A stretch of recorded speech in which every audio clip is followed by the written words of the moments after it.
예수님은 금요일 오전 9시에 십자가에 달리셨습니다.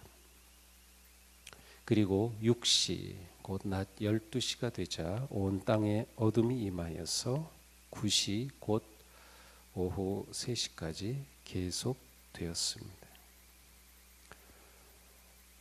해가 빛을 잃은 이 일은 예수님의 십자가 사건이 우주적인 사건이며 종말론적인 사건인 것을 의미합니다. 이것은 단순한 천문학적인 현상이 아니었습니다. 이 어둠은 빛이 오기 전에 그 죽음, 새 시대를 이어는 종말의 어둠이었습니다. 이 마가복음에는 이스라엘 백성들의 출애굽의 그 모티브라고 하는데 그것이 굉장히 강하게 드러나 있습니다. 그래서 마치 유월절 전날 온 이집트 땅에 흑암의 죽음이 임했던 것처럼 예수님께서 십자가에 달려 운명하실 때 해가 빛을 잃고 어둡게 되어 하나님의 심판과 새로운 역사의 출애굽을 알리는 그러한 서막임을 드러내고 있습니다. 예수님의 이 죽으신 날짜와 연대에 관해서 많은 학자들이 연구하는데 그것은 거의 정확합니다. 일단 예수님 당시에 예수님을 처형하도록 내주었던 본디오 빌라도가 유대 총독으로 있었던 재위 기간은 26년에서 36년입니다. 그러니까 이 기간 동안에 예수님의 이 십자가 죽으심의 사건이 일어난 것이죠. 또 요한복음을 통해서 보면 예수님의 공생의 기간은 대략 3년, 2년, 3년 그 사이라고 볼 수 있어요. 마태마가 누가복음으로는 그게 나오지 않지만 이 요한복음을 통해서는 예수님의 공생의 기간이 2년에서 3년 사이인 것이 잘 드러납니다.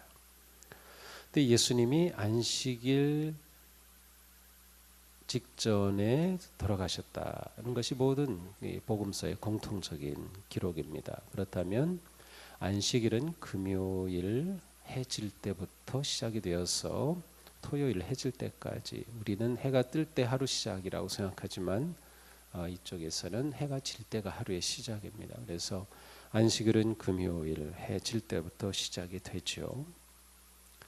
자, 그런데 유월절은 날짜가 고정되어 있는 것이 아니고 사실은 날짜가 고정이 되어 있지만 그것이 우리가 옛날 음력 사용했던 것처럼 그 달과 관계되어 있어요. 그래서 만월과 관계되어 있기 때문에 지금 우리의 양력으로 치면 그것은 계속 이 날짜가 바뀝니다. 마치 지금 우리의 부활절도 날짜가 고정되어 있지 않고 해마다 바뀌어요. 대략 한 달 정도의 차이를 두고 올해는 부활절이 굉장히 빠른 쪽에 속합니다. 그것은 만월 보름달을 중심으로 날짜가 정해지기 때문인데요. 이스라엘 백성들에게 있어서 유월절은 니산월 14일입니다. 그런데 이것이 만월과 관계되어 있어요.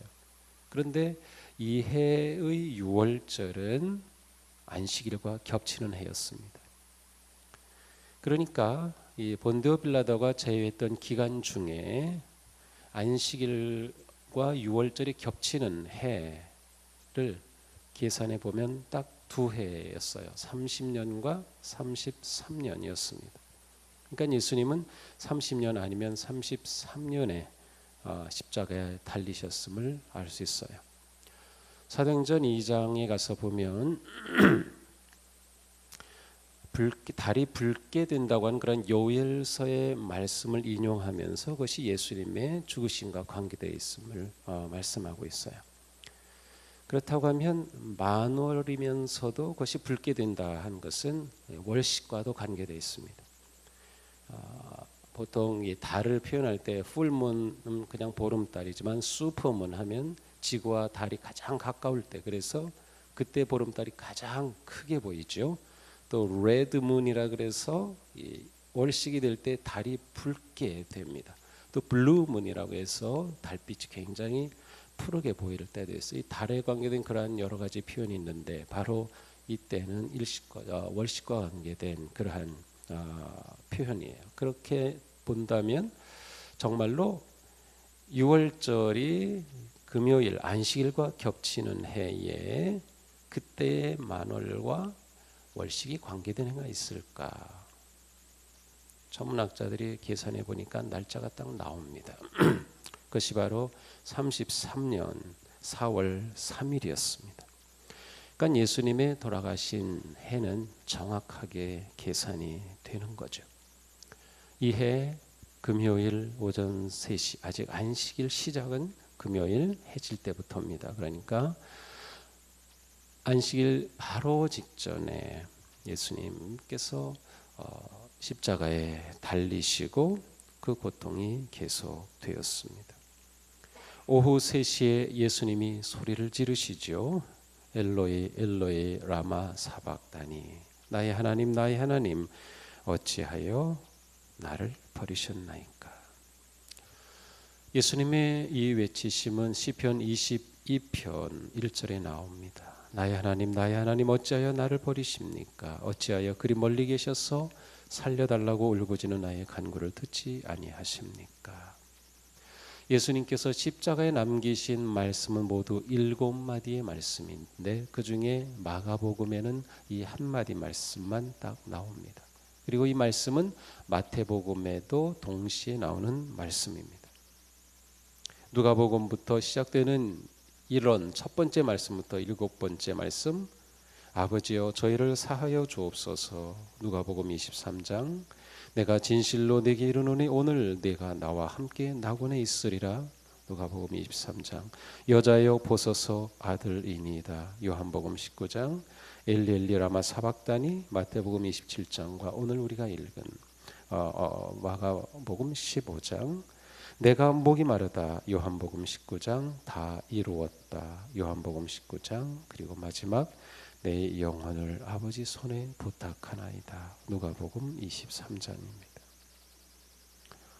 로마 군병들은 예수님의 옷을 제비 뽑아 가졌죠. 이것도 시편 22편이 배경이 됩니다. 시편 22편 18절, 나의 겉옷을 원수들이 나누어 가지고 나의 속옷도 제비를 뽑아서 나누어 가집니다. 의인이 버림을 당하는 고통을 표현한 22편의 시편이 그대로 예수님의 죄 없으신 십자가의 죽으심의 예언이었습니다. 신명기 21장에서는 누구든지 나무에 달린 자는 저주받은 자라고 말씀하고 있어요. 나무에 달린 사람은 하나님께 저주를 받은 사람이기 때문에 그 사람은 시체를 나무에 달아두지 말고 그날로 묻어야 한다. 예수님의 십자가의 죽으심은 스스로 저주를 당하심으로 구원과 생명을 가져오신 아버지의 뜻에 대한 순종이었습니다. 예수님이 엘렐리 라마 사박다니 하고 외치셨을 때 어떤 사람들은 그 말을 듣고서 예수님이 엘리야를 부른다고 생각했습니다. 그것은 그 당시 사람들이 생각하기를 엘리야가 결정적인 때에 나타나서 구원한다고 하는 그런 통속적인 신앙이 있었기 때문이죠. 근데 그때 한 사람이 달려가서 해면에 스폰지에 신포도주를 적셔서 갈대에 꿰어 마시게 하면서 어디 엘리야가 와서 그를 내려주나 보자라고 말하였습니다. 우리는 보통 그림이나 영화에서 볼 때 예수님이 십자가에 달리신 그 십자가에 달리신 모습이 굉장히 높이 이렇게 언덕 위에 세워져 있어요. 그리고 십자가에 세우는 것도 이 밧줄로 이렇게 십자가를 일으켜서 세울 만큼 막 그렇게 십자가를 그리고 있는데, 실제로 고고학적인 그러한 발굴에 의하면 이 당시 로마 제국 내에서가 아니라 이 예루살렘 유대 지역에서 있었던 십자가 처형은 그렇게 높이 달리는 것이 아니었습니다. 그냥 제 키 정도의 그냥 이 정도 나무에 달리는 것이었어요. 그래서 무릎을 구부려서 세워서 보통 옆으로 뉘어가지고 못 하나에 두 무릎을 다, 두 발목을 다 관통시킵니다. 그리고 양손에 못을 그래서 그냥 이렇게 높이 달려서 뭐 이렇게 장대로 심포들을 적셔서 입에 대주는 건 아니라 그냥 이렇게 하면 달 수 있는 거예요. 그냥 이 정도 높이 그냥 달려 있는 거죠. 그게 실제적인 그러한 모습이 아닐까 생각을 합니다. 실제로 고고학적으로 그 당시에 십자가에 예루살렘 근처에서 달려 죽었다가 그대로 발굴된 그러한 고고학적인 발굴이 그러한 모습을 보내줍니다. 그러니까 예수님의 십자가의 죽으심조차도 사실 우리가 굉장히 아름답게 그리고 있지만 그렇지 않아요. 굉장히 처절하고 수치스러운 그러한 모습입니다. 마침내 긴 싸움은 끝났고 37절은 아주 간단하게 결말을 선포합니다. 예수께서 큰 소리를 지르시고 숨을 거두셨다. 만약 우리가 마가복음을 처음 읽는 독자라고 하면 우리는 여기서 멈춰서서 더 이상 나가지 못할 것입니다. 이 마가복음은 그 진행이 굉장히 박진감이 넘쳐요. 그래서 마가복음 1장 시작하자마자 기적을 행하시고 놀라운 일을 행하시면서 박진감 넘치던 그 예수님을 기대하면서 바라보면서 메시아로 기대했던 그 모든 것이 갑자기 한순간 잡히시고 이렇게 돌아가시는 이 모습에 이르러서 예수님이 숨지셨다라고 기록된 이 자리에서 아마도 한참 동안 멈춰서서 더 이상 읽고 싶지도 않을 것이고 읽을 수도 없을 것입니다. 다른 말이 필요 없습니다. 예수님은 돌아가셨습니다. 온 백성들이 고대하며 이스라엘의 회복과 메시아의 통치하심을 기대하며 호산나 외쳤지만 그 모든 희망은 다 사라졌고 더 이상 기대할 것이 없는 마지막 순간이었죠. 그러나 불행하게도 우리는 이 말씀 앞에 있으면서도 이와 같은 감정을 거의 느끼지 못합니다. 아니면 이와 같은 마음을 거의 갖지 못합니다. 예수님의 십자가는 너무 자연스럽게 그냥 지나가 버립니다. 우리에게는 너무 익숙한 이야기가 되었습니다. 유대인이라면 이렇게 일찍 돌아가신 것이 굉장히 의아스러웠을 것입니다. 보통 십자가에 달리면 3일 정도는 고통을 당하다가 죽게 되고 길게는 일주일까지도 계속 고통 가운데 십자가에 달려 있습니다. 그런데 예수님은 오전 9시에 박히셔서 십자가에 못 박히시고 오후 3시에 급격하게 아주 빠르게 그렇게 운명하셨기 때문이죠.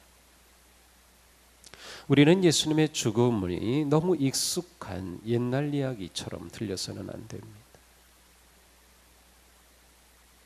우리는 예수님의 죽으심을 지금 내 삶에 일어나는 그런 실제적이고 또 내 인생의 역사적인 그러한 의미로 다가올 수 있어야 돼요. 그래서 우리는 예수님의 십자가를 앞에 놓고 무진장 기도하며 했어야 합니다. 예수님이 숨지시자 휘장이 위로부터 아래로 찢어졌습니다. 여기서 휘장이라고 하는 단어는 원래 지성소 안쪽에 있는 휘장이라고 하는 단어입니다. 그 밖에 휘장과 안에 휘장의 그 용어 명칭이 달랐기 때문이죠. 그러나 꼭 안쪽에 휘장만 찢어졌다고는 볼 수 없어요. 왜냐하면 사람들이 휘장이 찢어진 것을 눈으로 확인할 수 있기 위해서는 바깥의 휘장도 동시에 다 찢어졌어야죠. 아마 이 두 휘장이 바깥에 있는 안에 있는 모든 휘장이 다 찢어졌음을 알 수 있어요. 만약 안쪽에 휘장만 찢어졌다고 하면 그것은 제사장만 확인할 수 있을 것이고 어쩌면 그 제사장들은 이 사실을 숨겼을지도 모릅니다. 예수님을 지켜보던 군대 장교인 백부장이 고백하죠. 참으로 이분은 하나님의 아들이셨다. 놀랍게도 로마 군인 백부장이 예수님이 하나님의 아들이었다고 선포합니다. 바로 이것이 마가가 예수님의 죽으심을 통해서 드러내려고 했던 가장 중요한 메시지의 하나입니다. 마가가 꼭 기록해야만 했던, 반드시 증언해야만 했던 그 핵심 메시지, 그것은 예수님은 하나님의 아들이시다입니다. 이것이 마가복음의 굉장히 중요한 특징입니다. 예수님은 하나님의 아들이시다.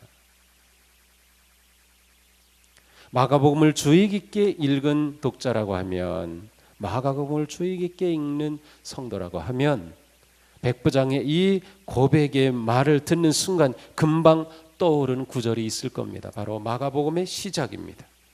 마가복음 1장 1절, 하나님의 아들 예수 그리스도의 복음의 시작은 이러하다. 마가복음은 하나님의 아들 예수 그리스도로 시작된 복음입니다. 그리고 예수님의 죽으심의 백부장을 통하여 그는 실로 하나님의 아들이었다라고 하는 고백과 선포가 나타납니다. 그런데 마가복음 안에서 실제로는 예수님이 하나님의 아들이시라고 하는 것이 사람을 통해서는 고백되지 않습니다. 사실 마가복음은 예수님이 하나님의 아들이심을 드러내고 증거하기 위해 기록된 복음이었는데 어느 누구도 예수님을 하나님의 아들이라고 고백하지 않습니다. 예수님이 하나님의 아들이라고 하는 표현은 오직 하늘로부터만 들립니다. 너는 내 사랑하는 아들이다. 내가 너를 좋아한다. 하늘에서 그 음성이 들리죠. 예수님이 베드로, 야고보, 요한과 함께 높은 산에 올라가셨을 때에도 구름 사이에서 음성으로 들립니다. 이는 내 사랑하는 아들이다. 그의 말을 들어라. 이 변화산의 놀라운 경험 가운데 하나님께서 선포하시죠. 그러니까 예수님이 하나님의 아들이심을 드러내는 것은 이 마가복음 본문 안에서는 계속해서 하나님께서 하늘 음성으로 들려주셔요. 그렇게 메시지를 들려주는 겁니다. 하나님의 아들이신 그리스도를 드러내죠. 사람이 고백한 적이 없어요. 마태복음 16장 16절에서 베드로가 주는 그리스도시요 살아계신 하나님의 아들이십니다라고 베드로가 자기 입으로 이 고백을 한 것은 그러므로 굉장한 사건이에요. 이게 굉장한 사건, 보통 사건이 아니에요. 예수님께서 베드로의 이 대답을 듣고 깜짝 놀라시면서 하나님께서 너에게 이 놀라운 일을 가르쳐 주신 것이다 라고 되잖아요. 베드로가 자기가 뭐 알아서 고백한 것도 아니었어요. 그만큼 예수님이 하나님의 아들이시다라고 하는 것은 굉장히 중요한 고백이에요. 이것은 쉽게 말하면 우리에게 있어서 예수님은 하나님이시라는 고백이에요. 이 세상에 단순한 우리와 같은 인간이 아닌 하나님이시라고 하는 고백이죠.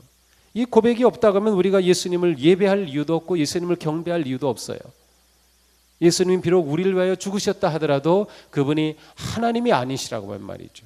단지 위대한 인물이었고 나를 위해 죽으신 분이라고 고백하겠지만 그분은 하나님의 아들 하나님이셨어요. 바로 백부장을 통해 예수님의 십자가의 죽으심에서 이 고백이 선포되었습니다. 예수님이 이렇게 운명하시던 자리에는 여자들도 있었습니다. 이들은 멀리서 예수님이 당하시는 모든 고난과 죽음을 목격합니다. 이들 중에는 막달라 마리아, 작은 야고보, 요새 어머니 마리아, 또 살로메가 있었습니다. 요한복음에서는 막달라 마리아 한 이름만 등장하죠. 마태복음에서는 요새가 아니라 요셉으로 나옵니다. 그렇지만 요새는 헬라식의 표현, 요셉은 히브리식의 표현이에요. 같은 이름의 표현 조금 다른 것뿐이죠. 여기 작은 야고보라고 한 것은 야고보가 두 명이 있죠. 예수님의 제자들 가운데 세베대의 아들 야고보, 알페오의 아들 야고보 있어요. 그래서 작은 야고보는 알페오의 아들 야고보를 말하죠. 살로미는 마태복음 27장에도 등장하죠. 바로 세베대의 아들들의 어머니가 살로메입니다. 요한복음 19장 25절에 보면 이 살로메는 예수님의 이모였습니다. 그러니까 세베대의 아들 야고보와 요한은 예수님의 이종 사촌입니다. 이들은 갈릴리에서 예수님을 따르고 섬기던 자들이고 이외에도 예수님과 함께 예루살렘까지 올라왔던 여자들도 많이 있었습니다. 그리고 부활의 사건에 등장하는 첫 번째 사람들은 여인들입니다. 여인들이 예수님의 부활의 사건에 처음 등장한다는 것은 예수님의 부활이 사실이라고 하는 것을 드러내는 가장 중요한 증거 가운데 하나입니다. 제가 부활절 설교 가운데 언급할지 않을지 모르겠는데 어쨌든 자료를 쭉 보면 왜 그런가 하면 예수님이 부활하셨을 때 그 무덤가에 갔던 여인들이지, 처음 여인들이 가서 그 부활의 현장을 목격하죠. 처음에는 부활을 상상도 못하죠. 그냥 시신이 없어졌다고 울지요.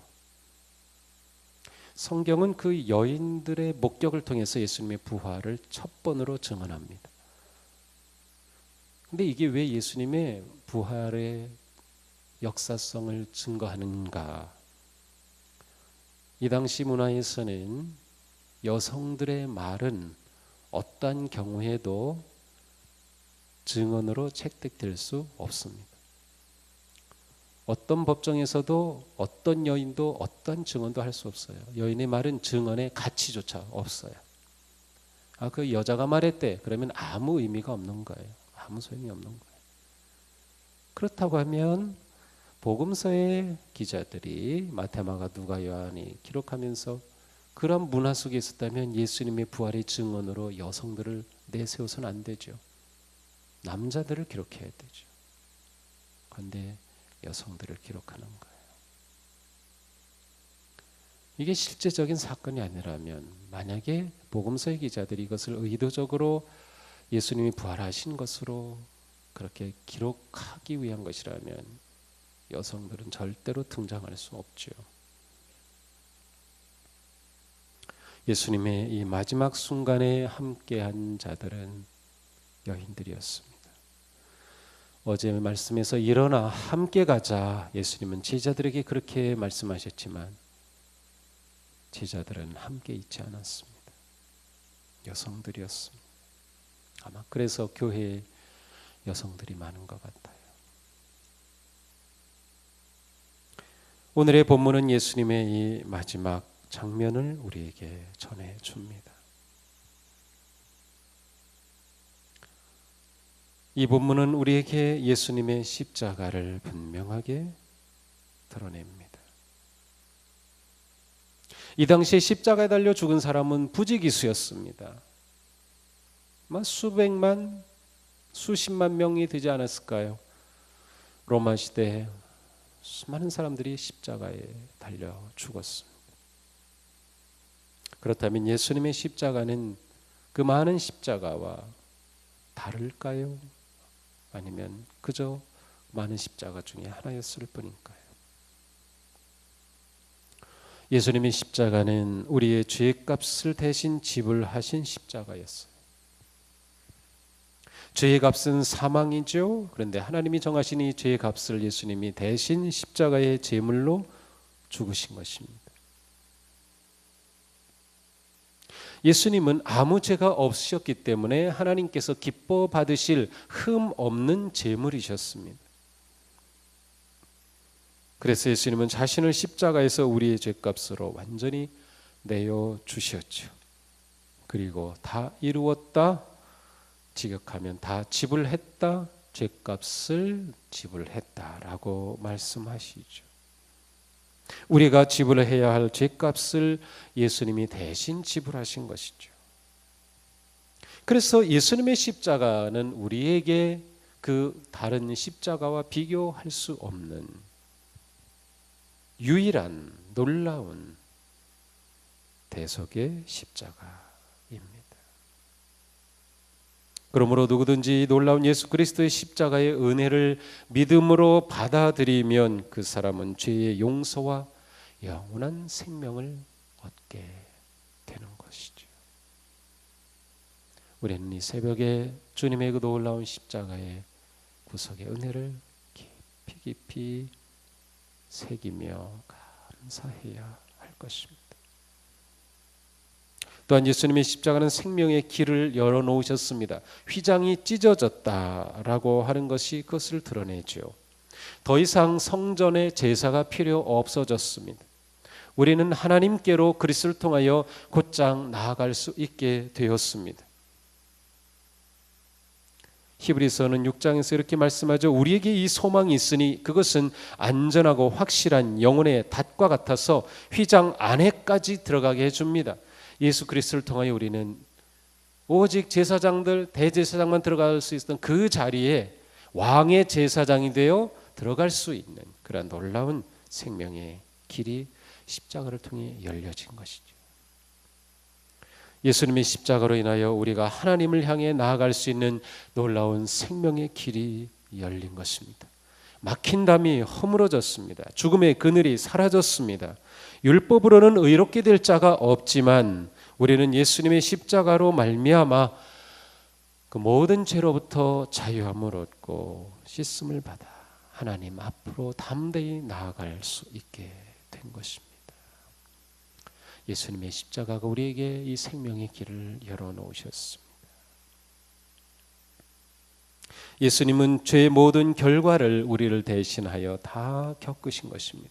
예수님께서 어찌하여 나를 버리셨나이까 라고 외친 이 외치심은 육체의 고통 때문에 외친 것이 아니었어요. 물론 육체의 고통이 극심하였죠.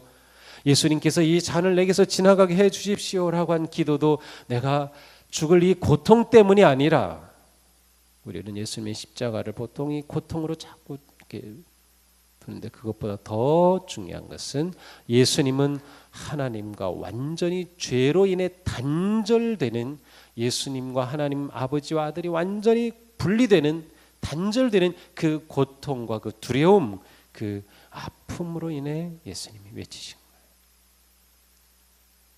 그 아픔은 죄로 인해 생긴 우리가 겪어야 될 아픔이에요. 죄로 인해서 하나님과 우리 사이가 완전히 단절된, 더 이상 교제도 할 수 없고 나아갈 수도 없는 그렇게 단절된 그 고통을 예수님이 대신 지신 것이죠. 그러므로 예수님께서 외치신 어찌하여 나를 버리셨나이까, 그 외침은 바로 우리의 외침이고 우리의 죄 가운데 절규하는 외침을 대신 지심을 드러냅니다. 이제 우리는 죄의 모든 결과와 권세에서 자유함을 얻으며 죄의 고통을 벗어나며 죄의 더러움에서 씻음을 받으며 죄의 깨어짐에서 회복과 치유를 얻게 된 것입니다. 그러므로 우리는 이 놀라운 예수 그리스도의 십자가의 증인이 되어야 합니다. 놀랍게도 끝까지 예수님과 함께 하였고, 그리고 부활의 첫 증인이 된 사람들은 여성들이었습니다. 제자들은 모두 도망하여 사라져버리고 말았습니다. 우리의 믿음은 어떻습니까? 끝까지 주님을 시인합니까? 어떤 상황에서도 주님을 시인하고 인정합니까? 힘들면 피하고 어려우면 숨는 기회주의적인 신앙은 아닙니까? 우리가 진정으로 주님의 고난과 십자가의 죽음을 감사하고 애통해야 한다면 우리는 바로 예수님께서 마지막 십자가를 지고 가실 때 여인들에게 주셨던 그 말씀과 같이 우리와 다음 세대와 세상을 향한 눈물을 가져야 합니다. 예수께서 돌이켜 그들을 향하여 이르시되 예루살렘의 딸들아, 나를 위하여 울지 말고 너희와 너희 자녀를 위하여 울라. 우리는 이 눈물로 십자가의 증인이 되어야 합니다. 십자가는 우리의 자랑입니다. 십자가는 우리의 소망이고 기쁨입니다. 이 놀라운 사실을 우리는 드러내는 것입니다. 증언하고 전하는 것입니다. 마가는 예수님의 죽으심을 통해서도 예수님이 하나님의 아들이심을 드러내었습니다. 예수님이 하나님의 아들이시다라고 하면은 상황은 완전히 달라집니다. 그렇다면 예수님은 죽으심으로 끝난 것이 아니죠. 오히려 십자가의 죽으심을 통해 하나님의 아들 되심이 드러났고 이제 새 역사는 열리게 될 것입니다.